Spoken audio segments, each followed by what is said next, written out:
faut retenir qu'en 2017, la BMCI a fait un résultat net de près de 550 millions de dirhams, en progression de plus de 26% par rapport à l'année dernière. Alors tout cela est le fruit d'une bonne dynamique commerciale des équipes et des métiers spécialisés.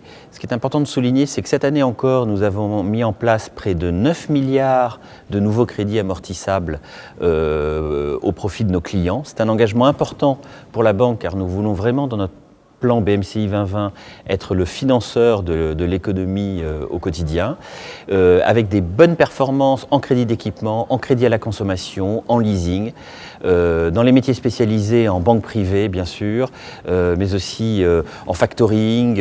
Enfin, ça montre qu'on a une vraie dynamique commerciale. Alors, au niveau du PNB, du chiffre d'affaires, on est à périmètre constant quasiment flat, puisque nous subissons encore un effet taux. C'est pour ça qu'il est important de continuer la dynamique commerciale pour que petit à petit l'effet taux soit absorbé. Voilà, donc des résultats qui sont quand même solides et qui sont dans la bonne tendance. Depuis plus de 6 ans maintenant, nous engageons résolument dans une démarche RSE multiforme. Et cette année, en 2017, grâce aux efforts des équipes, nous avons eu des distinctions très intéressantes, dont nous sommes très fiers.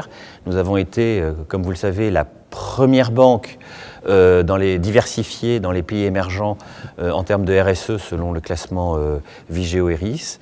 Et nous avons été, il y a quelques années, la première banque aussi labellisée RSE par la CGEM, et nous venons de recevoir le renouvellement de ce label. Donc c'est une grande fierté. Voilà, donc une année 2017 de dynamisme. Il faut continuer comme ça pour le développement de notre plan BMCI 2020.